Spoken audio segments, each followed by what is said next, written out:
आज हम next portion start करते हैं, जिसका नाम है हेसिस लॉ। हेसिस लॉ क्या है बेसिकली? ये कहता है कि अगर एक केमिकल रिएक्शन हो रहा हो, फॉर एग्जांपल एक स्टेप में वो रिएक्शन होता है, वन स्टेप रिएक्शन हो, या वो टू स्टेप रिएक्शन हो, या more than two step reaction हो, तो उसमें जो भी एनर्जी का चेंज होगा वो सेम होगा। ये फर्क नहीं पड़ता कि वो कितने स्टेप्स में हो रहा है। ये केमिकल रिएक्शन की बात कर रहे हैं हम, फिजिकल चेंज की बात यहाँ पे नहीं कर रहे। बेसिकली ये केमिकल रिएक्शन के लिए ये हेस ने एक लॉ पेश किया था। तो for example, carbon plus oxygen makes carbon dioxide. ठीक है, अब ये सिंगल स्टेप में रिएक्शन हो गया है। मान लेते हैं कि इसमें जो इंथॉल्पी चेंज है वो है आपके पास -20। मैं सपोज वैल्यू ले रहा हूँ, ठीक है। ये सिंगल स्टेप में रिएक्शन है, इसी का हम सेकेंड रिएक्शन करवाते हैं टू स्टेप में। तो पहले हम लेते हैं लिमिटेड सप्लाई ऑफ ऑक्सीजन, तो इसके नतीजे में हमारे पास बनेगा कार्बन मोनोऑक्साइड। तो हम मान लेते हैं इसके नतीजे में जो एनर्जी रिलीज होती है वो -10 होती है। और अगेन हम कार्बन मोनोऑक्साइड में ऑक्सीजन को जब ऐड करवाएंगे तो इसके नतीजे में CO2 बनेगी, और इसके नतीजे में जो एनर्जी रिलीज हो रही है वो भी हम मान लेते हैं -10 है। इन दोनों को ऐड करेंगे तो अगेन जो हीट रिलीज हो रही है, इंथॉल्पी जो चेंज आ रहा है वो सेम है। तो इट मींस एक रिएक्शन अगर सिंगल स्टेप में हो या वो टू स्टेप में हो तो उसकी जो एनर्जी चेंज है वो सेम होगी। ठीक है, तो ये है लॉ था बेसिकली, एक छोटा सा टॉपिक था। इसके बाद हम बात करते हैं spontaneous and non spontaneous process की। स्पॉन्टेनियस प्रोसेस सबसे पहले हम देखते हैं। देखिए, वो प्रोसेस जो खुद ब खुद हो जाए। देखिए, any process which has tendency to occur by itself, जो खुद ब खुद हो जाए, या by proper initiation, proper initiation. Number 3, under given conditions. Given conditions यानी इन तीनों में से कोई भी उसके ऊपर कंडीशन फॉलो हो जाए तो वो स्पॉन्टेनियस होगा। फॉर एग्जांपल, इसमें आप एक चीज को थोड़ी सी हीट प्रोवाइड कर देते हो तो वो खुद ब खुद फिर आगे कंटिन्यू होता रहता है, तो ये भी स्पॉन्टेनियस की टाइप है। ठीक है, या उसको प्रॉपर रिएक्शन कंडीशन प्रोवाइड कर दो, वो भी स्पॉन्टेनियस है। या इटसेल्फ खुद ब खुद वो रन कर रहा हो बगैर किसी कंडीशन के। तो इसकी अगर हम एग्जांपल्स देखें तो शुगर जो है डिसॉल्व होती है वाटर के अंदर, ये भी स्पॉन्टेनियस प्रोसेस है, खुद ब खुद हो जाती है। आप वाटर के अंदर उसे रख दोगे तो ये शुगर जो होगी वो खुद ब खुद, थोड़ी सा इसे शेक भी कर दो तो ये फिर भी हो जाती है। जैसे सॉल्ट जो है वाटर के अंदर डिसॉल्व हो जाता है, ये भी स्पॉन्टेनियस प्रोसेस होता है। सिमिलरली इवेपोरेशन जो है ये भी स्पॉन्टेनियस प्रोसेस होता है। और हीट का फ्लो होना हाई टेम्परेचर वाले रीजन से लो टेम्परेचर, और गैसेस का फ्लो होना from high concentration to lower concentration. इसी तरह melting of ice, melting of ice, melting of ice is also a spontaneous process. ठीक है जी। अब स्पॉन्टेनियस प्रोसेस जो होता है बेटा, ये आपके पास एक्सोथर्मिक होता है। ठीक है, और दूसरी बात, इसमें आपके पास डिक्रीज होती है इंथॉल्पी, इंथॉल्पी या इंटरनल एनर्जी इसमें डिक्रीज होती है। और यूजुअली इसमें इंट्रोपी जो होती है इंक्रीज होती है। अब इंट्रोपी क्या है ये हमने स्टडी करना है, इसको भी।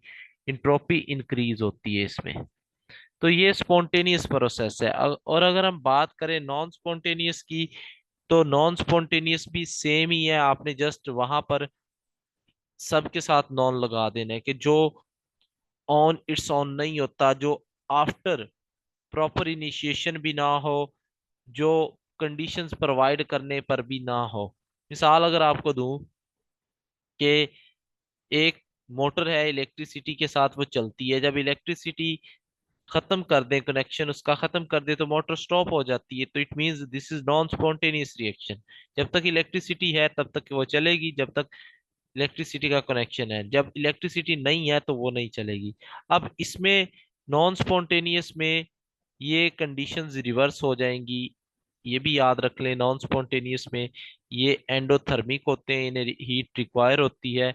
इसी तरह इसमें इंथॉल्पी या इंटरनल एनर्जी जो होती है वो इंक्रीज होती है, और इंट्रोपी जो होती है वो यहाँ पर डिक्रीज होती है। इंट्रोपी जो होती है वो डिक्रीज होती है यहाँ पर। ठीक है जी। और एक बात मैं आपको बता दूं, कोई रिएक्शन अगर फॉरवर्ड डायरेक्शन में स्पॉन्टेनियस है, मिसाल के तौर पर ये इसको ऐसे समझें, एक बॉल पड़ी है यहाँ पर इसकी चोटी के ऊपर, तो ये जब नीचे गिरेगी तो यहां से इसको ऊपर लेकर जाएंगे तो ये आपको एनर्जी देनी पड़ेगी। तो एक रिएक्शन अगर फॉरवर्ड डायरेक्शन में स्पॉन्टेनियस है तो वो बैकवर्ड डायरेक्शन में नॉन स्पॉन्टेनियस होगा, तो ये याद रखें। हम बात करते हैं क्राइटेरिया फॉर स्पॉन्टेनिटी। तो ये हमारा मेन टॉपिक है जी, क्राइटेरिया फॉर स्पॉन्टेनिटी। थर्मोडायनेमिक्स में मेनली हम इसको स्टडी करते हैं कि स्पॉन्टेनियस रिएक्शन के लिए क्या क्राइटेरिया है। तो उसके लिए अगर हम बात करें सबसे पहले कि लोअर इट्स एनर्जी, तो बेटा अपनी एनर्जी को लोअर करे, यानी delta H should be negative, यानी उसे एक्सोथर्मिक होना चाहिए। ठीक है।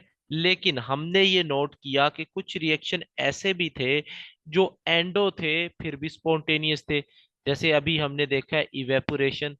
इवेपोरेशन के लिए हीट तो रिक्वायर्ड होती है, तो इवेपोरेशन बेसिकली आपके पास एंडोथर्मिक प्रोसेस है फिर भी स्पॉन्टेनियस। स्पॉन्टेनियस है तो हमें ये वाला पॉइंट कोई इतना खास अच्छा नहीं लगा। ठीक है। इसी तरह अगर हम बात करें, आइस जो है ये वाटर में जा रही है, ये भी स्पॉन्टेनियस है तो एंडोथर्मिक। वाटर का वाटर वेपर में जाना यानी इवेपोरेशन। इसी तरह HGO का सॉलिड फॉर्म से HG लिक्विड में जाना, ये भी स्पॉन्टेनियस प्रोसेस है। तो हीट तो हमें यहाँ पर चाहिए, लेकिन ये खुद ब खुद हो जाते हैं रूम टेम्परेचर के ऊपर। तो इसलिए हमारे पास ये पहला वाला जो पॉइंट था वो इतना वैलिड नहीं रहा। तो दूसरे पॉइंट की हम बात करते हैं। There should be increase in randomness, increase in randomness और disorder, नेस और डिसऑर्डर। इसे हम कहते हैं, ये PPSC में MCQs पूछा गया था कि रैंडमनेस क्या होती है। तो इंट्रोपी को बोलते हैं जी रैंडमनेस। याद रखें, इंट्रोपी जो होती है वो डिसऑर्डर को रिप्रेजेंट करती है। अगर कोई भी रिएक्शन आप करवा रहे हैं तो उसमें ज्यादा डिसऑर्डर होगा, तो वो रिएक्शन जो होगा उसकी पॉसिबिलिटी ज्यादा होती है, उसके चांसेस ज्यादा होते हैं होने के। मैं अगर आपको सादा मिसाल दूं कि हम सोचते हैं, हम टाइम टेबल बनाते हैं, हम सोचते हैं कि उसके अकॉर्डिंग हम काम करेंगे, पूरा मंथ उसके अकॉर्डिंग चलेंगे, लेकिन हम 2 या 4 दिन वो काम करते हैं, फिर वो टाइम टेबल फॉलो नहीं होता। इसी तरह जब हम बुक्स वगैरह देखते हैं, कमरे को सेट नहीं करते, तो रेंडमनेस बढ़ती है। तो आप अपनी डेली लाइफ में रेंडमनेस की बहुत ज्यादा एग्जांपल्स को ले सकते हो। हम जो काम सोच रहे होते हैं वैसा नहीं होता, एक्चुअली उसके बरक्स होता है। तो ये जो है बेसिकली स्पॉन्टेनियसली काम हो रहे होते हैं ये सारे। ठीक है। रेंडमनेस इसे कहते हैं। अब देखें इसकी पॉसिबिलिटी या प्रोबेबिलिटी क्यों ज्यादा होती है रेंडमनेस की, मैं आपको बताता हूँ। जो डिसऑर्डर चीजें होती है ना उनकी पॉसिबिलिटी ज्यादा होती है। उसकी रीजन देखते हैं हम। देखें आपके पास है, मान लें कि आपके पास है 10 कॉइन्स हैं। 10 कॉइन्स हैं, आप क्या करते हो, इनको टॉस करते हो, और आपने यहाँ पर ये बात फिक्स कर दी है, एक कंडीशन फिक्स कर दी। बहुत अच्छा कॉन्सेप्ट है, समझिएगा इसको, कि 5 जो है वो हेड होने चाहिए, 5 कोइंस का हेड होना चाहिए और 5 का टेल होना चाहिए। तो आपने सिर्फ और सिर्फ एक कंडीशन फिक्स कर दी है। आपने ये बात कर ली कि मैं 7 से 8 लेक्चर लूंगा लाजमी, चाहे दिन हो रात हो कुछ भी हो, मैं 7 से 8 लेक्चर लूंगा। ठीक है, ये आपने फिक्स कर लिया। इसी तरह यहां पर सिर्फ एक कंडीशन आपने फिक्स कर दी कि 5 हेड होना चाहिए और 5 ही आपके पास टेल होना चाहिए। तो आपके पास बाकी इसके पैटर्न अगर मैं बताऊं आपको, 4 हेड हो सकते हैं, 6 टेल हो सकते हैं, 3 हेड हो सकते हैं, 7 टेल हो सकते हैं, 10 हेड हो सकते हैं, 10 टेल हो सकते हैं। ठीक है, इसके अलावा आपके पास 2 हेड हो सकते हैं, 8 टेल हो सकते हैं। There are number of patterns. तो देख ले बेटा कि आपने तो जस्ट एक बात को फॉलो किया है, लेकिन बाकी जो डिसऑर्डर वाले केसेस हैं वो ज्यादा हैं। तो जब भी आप बात करोगे किसी भी सिस्टम की, तो उसमें डिसऑर्डर पाए जाने की अगर ज्यादा चांसेस होंगे तो वो रिएक्शन होने के ज्यादा चांसेस होते हैं। तो आई होप ये इंट्रोपी का आपको कॉन्सेप्ट समझ में आ गया होगा। बेसिक तो इसमें थोड़ी सी मैथ इन्वॉल्व थी जो मैंने आपको बताई है। तो अब हमारे पास सेकंड कंडीशन आ गई कि जिसमें इंट्रोपी ज्यादा होगी वो रिएक्शन स्पॉन्टेनियस होगा। फॉर एग्जांपल आपके पास है, इसकी एग्जांपल है जी mixing of gas is a spontaneous process. Spontaneous process. Mixing of gas is a spontaneous process. For example, ice get converted into water. Ice जो है वो वाटर के अंदर जा रही है, तो ये स्पॉन्टेनियस प्रोसेस है। इसमें डेल्टा एस ग्रेटर देन 0 है। और इसी तरह डेल्टा एच जो है वो यहाँ पर पॉजिटिव होता है। अब देखो ये एंडो था लेकिन इसमें एंट्रोपी ज्यादा थी। अब आप खुद से समझे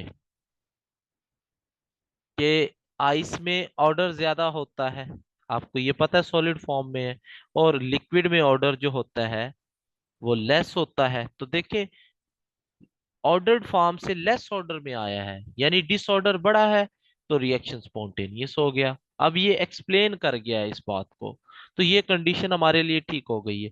थर्ड और फाइनल कंडीशन है, अगर किसी रिएक्शन को आपने बताना है कि वो स्पॉन्टेनियस है या नॉन स्पॉन्टेनियस है, तो वो होती Gibbs free energy. Gibbs free energy अगर लेस देन 0 हो तो हम कहते हैं वो रिएक्शन स्पॉन्टेनियस होगा।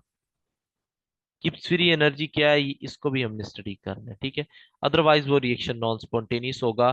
तो इसके बाद हम बात करते हैं सेकंड हमारा जो इम्पोर्टेंट फैक्टर है या स्टेट वेरिएबल है, वो होता है जी इंट्रोपी।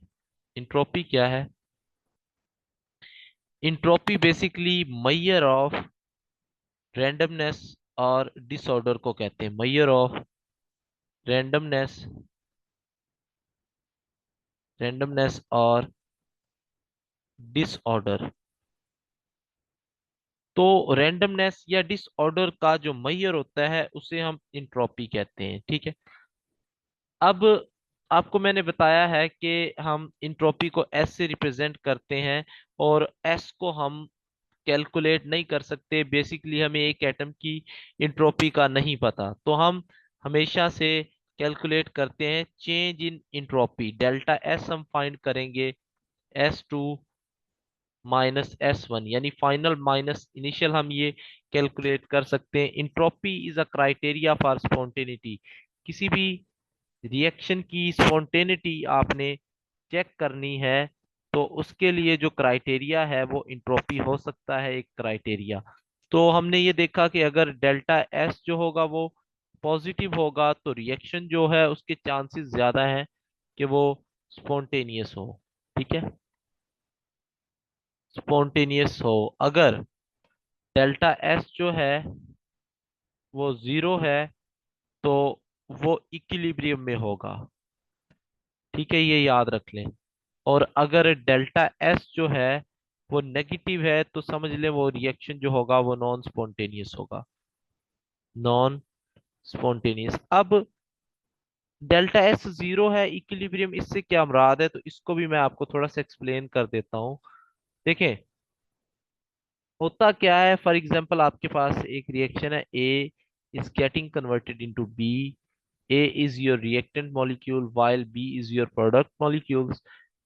अगर हम यहाँ पर बात करें कि ये रिएक्शन है टोटली इक्विलिब्रियम में आ चुका है। इक्विलिब्रियम में क्या होता है, rate of forward reaction will be equal to rate of reverse reaction, यानी जितने मॉलिक्यूल रिएक्टेंट के प्रोडक्ट में जा रहे हैं उतने ही प्रोडक्ट के मॉलिक्यूल रिएक्टेंट में आने चाहिए। हम मान लेते हैं यहां से उठकर ए के 5 मॉलिक्यूल बी में गए हैं इक्विलिब्रियम की कंडीशन में, तो आपको नहीं लगता कि बी के फिर 5 मॉलिक्यूल जो होंगे वो दोबारा से ए में जाएंगे? तो हम मान लेते हैं पहले इंट्रोपी थी, फाइनल इंट्रोपी 5 है और इनिशियल इंट्रोपी भी 5 है, तो आंसर क्या आ जाएगा? 0। तो इसीलिए हम कहते हैं कि इक्विलिब्रियम की कंडीशन में जो इंट्रोपी होती है वो 0 होती है। तो होपफुली इसकी थोड़ी सी आपको समझ आई होगी, अंडरस्टैंडिंग डेवलप हुई होगी इंट्रोपी की। और इसके बाद हम मैथमेटिकल डेफिनेशन इसकी देखते हैं। मैथमेटिकल फ्री एनर्जी का हम लोग क्या रिलेशन बताते हैं बेसिकली, कि अगर गिब्स फ्री एनर्जी जो है वो भी है, और फिर इंट्रॉपी का हम उससे मतलब क्या फाइनल करते हैं कि वो स्पॉन्टेनियस होगा या नॉन स्पॉन्टेनियस बेटा होगा? अभी तो हमने पढ़ना है उसे, तो ओके। ये अभी स्टार्ट है, आगे आगे देखिए फिर क्या होता है, ठीक है? Right sir, thank you. हाँ जी, तो अभी ये स्टार्ट लिया है हमने स्पॉन्टेनियस रिएक्शन, हम एंड गिब्स फ्री एनर्जी पर ही करेंगे। तो मैथमेटिकल डिफॉर्मेशन डेफिनेशन की बात करें तो ये होगी चेंज इन, अभी तो आज का लेक्चर तो हमारा सारा का सारा इंट्रोपी पे है। Change in entropy is equal to is equal to heat absorbed और evolve divided by temperature, divided by temperature. इसका फॉर्मूला अगर हम देखें, delta S will be equal to delta Q over N T. अब ये बेटा इसका फॉर्मूला होता है। अब देखें ये जो फॉर्मूला होता है ना, ये याद रखिएगा, ये रिवर्सिबल रिएक्शंस के लिए होता है। ये रिवर्सिबल रिएक्शंस के लिए ये फॉर्मूला होता है। अब मैंने ना यहाँ पर एक चीज लिख दी है कि डेल्टा क्यू, मैंने डेल्टा यहाँ पे मेंशन कर दिया। आप में से कोई बताना चाहेगा कि हीट जो है वो स्टेट वेरिएबल होती है या पाथ फंक्शन होती है? जी, what do you think, state variable और पाथ फंक्शन? माइक ऑन करके बता सकते हैं आप। सर हीट और वर्क तो स्टेट फंक्शन नहीं हो सकते। तो मैंने यहाँ पे डेल्टा क्यों मेंशन कर दिया है यहाँ पे बेटा? This is your state variable. आपके माइंड में क्वेश्चन आना चाहिए क्यों। देखिए, स्टेट वेरिएबल है क्योंकि ये रिएक्शन है रिवर्सिबल। मैं आपको बड़ा बारीकी वाला कॉन्सेप्ट दे रहा हूँ, शायद आपको कोई बताए। देखें, रिवर्सिबल रिएक्शन में यही होता है। फॉर एग्जांपल ये एक चेंज है, ए से बी में गया है, वो इस पाथ को फॉलो करके आया है, तो वापिस भी उसी पाथ को फॉलो करके जाना है। कोई और पाथ अगर आप अडॉप्ट करोगे तो वो रिवर्सिबल नहीं रहता। इस बात का आइडिया है या नहीं है? तो यहां पर पाथ हमारा फिक्स हो चुका है, तो इट मींस ये जो हीट हो गई ये फिर स्टेट वेरिएबल बन चुकी है अब, क्योंकि पाथ हमने फिक्स कर दिया है। पाथ अगर दूसरा लेते तो फिर हम कहते ये पाथ फंक्शन होता, क्योंकि यहाँ पे पाथ ही हमारा रिवर्सिबल में सेम होता है, पाथ चेंज ही नहीं होता। तो इसलिए बेटा ये यहाँ पर एक स्टेट वेरिएबल है, हीट। ठीक हो गया? जैसे सर हम कार्नट साइकिल में भी पिक कर देते हैं ना? जी, अभी कार्नेट साइकिल वैसे हमने पढ़ा नहीं है, लेकिन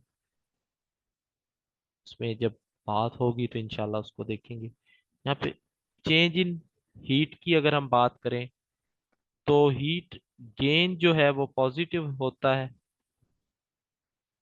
ओके।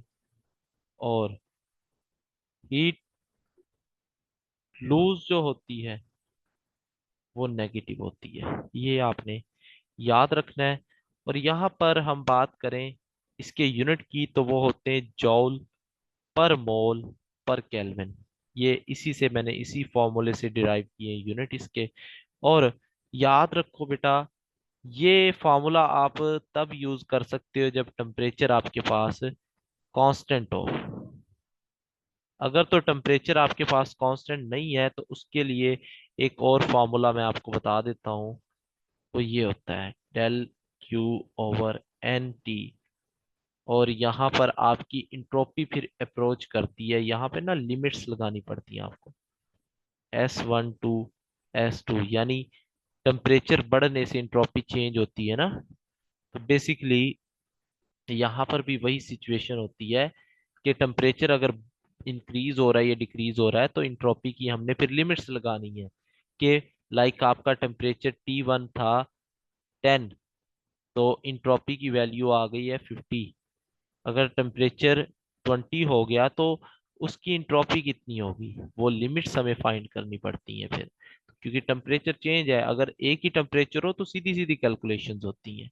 तो ये आपने याद रखना है यहाँ पर, ठीक है जी।